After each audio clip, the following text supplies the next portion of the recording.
साथियों नमस्कार, मैं हूं कालू माली। आप जुड़े हो मेरे चैनल से। साथियों, ये तस्वीरें जो आप देख रहे हो मोबाइल की स्क्रीन पर, ये जाने पहचाना इनका नाम है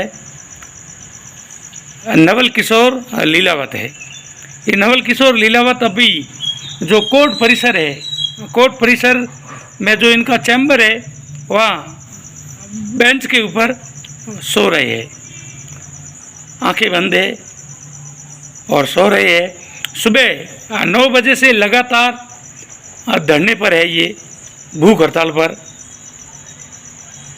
तो मैं आपको तस्वीरें ये दिखा रहा हूँ और इन्होंने बैनर तले इन्होंने धरना दिया है, भूख हड़ताल। तो मैं आपको बैनर भी दिखा लेता हूँ, अभी एक बार देख लो, फटाफट शेयर कर दो। अपन बैनर भी दिखाते हैं आपको। ये देख लो, इनका बैनर है, आमरण अनशन है। दिनांक 22/8/2022 से शुरू है। 5 सूत्री मांगे हैं इनकी। अब मांगे क्या है वो भी आप पढ़ लो, बैनर तले देख लो, बैनर पे लिखी हुई है मांगे। अनिश्चितकालीन धरना है इनका, है आमरण अनशन है। ये देख लो, ये सो रहे हैं नवल किशोर लीलावत। अब इनकी मांग क्या है अपन बात करें तो नवल किशोर लीलावत से कैसे बात करें, एक बार अपन ट्राई करते हैं बात करने की स्थिति में है या नहीं है नवल किशोर लीलावत। तस्वीरें मैं आपको अभी दिखा लेता हूँ इनकी। अपनी बेंच पर सो रहे हैं ये, जहाँ इनका चैम्बर है कलेक्ट्रेट परिसर में, कोर्ट परिसर में, वहाँ सो रहे हैं। अपन एक बार बात करने की ट्राई करते हैं। ये बैनर भी आप देख लो साथियों, एक बार फटाफट देख लो और शेयर कर दो इस खबर को, ताकि ये खबर बार एसोसिएशन तक जल्दी से जल्दी पहुंचे, तो इनकी मांगे जल्दी से जल्दी माने।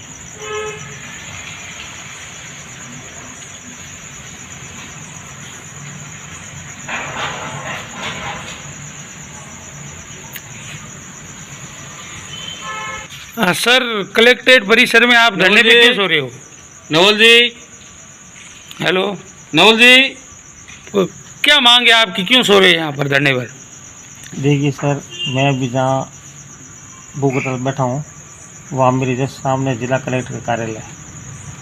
और जिला कलेक्टर कार्यालय से जो पूरा प्रसारण सरकार तक होता है, और जस्ट मेरे पास में जिला पुलिस अधीक्षक का कार्यालय है। अभी जस्ट हाँ क्या सर? मेरे जस्ट सामने जिला कलेक्टर कार्यालय है और उसके पास में जिला पुलिस अधीक्षक कार्यालय है। हाँ, न्यायपालिका में हमारे पास में गरीब तथा असहाय तबके के लोग हमें न्याय पाने के लिए हमारे पास में आते हैं। तो यहाँ अधिवक्ता के जो चैम्बर बने हुए हैं, यहाँ अधिवक्ता संघ के जो अध्यक्ष हैं, उनके ऊपर पहले कई मुकदमे हुए, राजनीतिक से अपराध व्यक्ति है, वो हमारे को जो है एक तो कोर्ट में नहीं बैठने देता है, और अभी हमारे जो रूम आवंटित हुए हैं, रूम बने ही नहीं, उससे पहले इसने मनमाने ढंग से जो है अपने सहायता को जो है कमरों को बैठा दिया। कमरे जो अभी पूरे निर्माण भी नहीं हुए, क्या अभी हैंडओवर नहीं हुए? हैंडओवर भी नहीं हुए, काम चल रहा है, लेकिन हैंडओवर नहीं हुए, आवंटन करने की प्रक्रिया है। यहाँ हमारे महिला एडवोकेट्स भी हैं, सर्व समाज के एडवोकेट्स हैं, हर जाति के हैं। देखिए, इन्होंने केवल अपनी जाति के एडवोकेट को जो है कमरे हर जाति में खुलवा कर बैठा दिया। तो हमारी मांग है कि हम ऐसी एसटी के जो वकील हैं, आपने हमारे साथ में हमेशा व्यवहार गलत किया, हमारे को कभी आप बैठाते नहीं हो, और हमारे को दिए भगाने के चक्कर में देश आज़ादी का अमृत महोत्सव बना रहा है। उस अमृत महोत्सव में भी इनकी देखो कितनी तानाशाही है, सरेआम धमकी। तो अब आपकी क्या मांग है? अब मेरी मांग ये है कि इनकी तानाशाही का अंत हो, और मैं इसके लिए भूख हड़ताल पर हूँ। और कितने दिन हो आप? मैं जब तक इनकी तानाशाही अंत नहीं होगा तब तक भूख हड़ताल पर हूँ। ठीक है, धन्यवाद। आज कब दिया धरना? आज मैंने धरना दिया है। ये जो बिल्डिंग बनी हुई है, इसमें घटिया सामग्री का उपयोग हुआ है, इसकी गुणवत्ता की जांच नहीं हुई है, ये प्रशासन को हैंडओवर भी नहीं हुआ, और उससे पहले इन्होंने कमरों में घुसा दिए, जबकि नियमानुसार कमरे आवंटन होने चाहिए, लॉटरी सिस्टम होना चाहिए, सबकी आवेदन आने चाहिए, जिसका हक हो उसको जो है कमरे मिलने चाहिए। न तो प्रशासन सुनवाई कर रहा है, न तो सरकार सुनवाई कर रही है, न जनप्रतिनिधि सुनवाई कर रहे हैं। सुनवाई करने वाला कोई नहीं है। ठीक। सर मेरे को तो अभी किसी जूनियर का फ़ोन आया और उन्होंने कहा कि नवल जी यहाँ सो रहे हैं। हाँ एक्चुअल मुझे सुबह पता था कि धरने पे बैठे हैं, हाँ लेकिन मुझे ये नहीं पता कि इनका धरना इतना लंबा चलेगा। बट कैसे भी करके जब मैं यहाँ आया तो इसकी स्थिति मैंने देखी, तो मैंने बाहर के वकीलों को फ़ोन किए। हाँ उन्होंने कहा भाई ये उनका लुकआउट है, उनका लुकआउट है। देखो इंसानियत के नाते मैं बड़ी ये शर्मनाक घटना है कि एक वकील बंधु इस तरह से अगर अनशन पे बैठे और कोई उसको सुनने वाला नहीं है, तो मुझे कहीं ना कहीं दर्द हुआ। तो मैं आया, पानी की बोतल लेने गया, तो इस आदमी ने कहा मैं पानी भी नहीं पीऊंगा। मैंने भाई मैंने तेरा कुछ नहीं बिगाड़ा, हाथ जोड़ के विनती की मैंने इससे, तो भाई साहब आप मेरे बॉस हो, आप मेरे बड़े भाई हो, लेकिन उन्होंने मेरा पानी पीने तक भी मना कर दिया। ठीक है, अब इनकी मांग क्या है? मांग क्या है भाई तू बता। मैं मेरे जो सीनियर्स है, मेरे पिता तुल्य वकील है, उन लोगों से मैं बात करता हूँ, तेरी बात वहाँ पहुँचाता हूँ। तो इसने कहा कि आपकी बात भाई साहब कोई नहीं सुनेगा। हाँ। मैंने कहा नहीं सुनता है तो अलग बात है, मैं एक बार बात कर दूं, मेरा एक उद्देश्य है कि मैं बात कर लूं, सुनता है कि नहीं सुनता है, क्या दिक्कत है। तो क्या साहब इसमें ऐसा हो गया कि अभी तक काम पूरा हुआ नहीं। पीडब्ल्यूडी के ठेकेदार आते हैं जाते हैं, इन्होंने ऑलरेडी पहले से कब्जे कर दिए।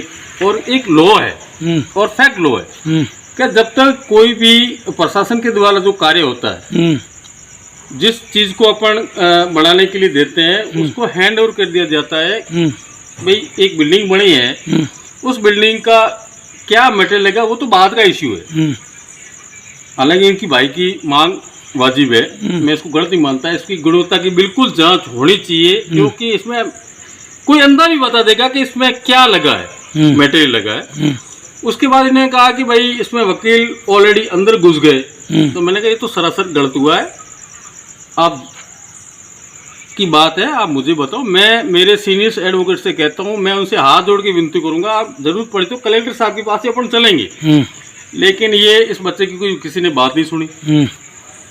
आज एक्शन भी आए, अजीम साहब भी आए थे, इन्होंने बड़ी विनती भी की उन लोगों से कि जो अंदर बैठे हैं उनसे कि सर कमरे खाली करो तो हम हमारा काम पूरा करें। हमारा वर्क जो है, अभी कमरे पूरी हालत में बने नहीं है सर, इसमें फर्श का काम पेंडिंग है, ऊपर का फ्रेशिंग काम पेंडिंग है। आप यहाँ बता सकते हो सर, यहाँ बता दीजिए आप काम पेंडिंग ही पड़ा है, और आप आगे भी बता दीजिए पूरा काम ही पेंडिंग पड़ा। उससे बेटर क्या किया इन्होंने कि सारे के सारे वकील अंदर घुस गए और एक विशेष समुदाय लेके इनका अपेक्ष है। हालांकि मेरी जानकारी में ये तो चीज़ नहीं है। उसके बाद क्या हो रहा है कि ये वकील साहब ये कह रहे हैं कि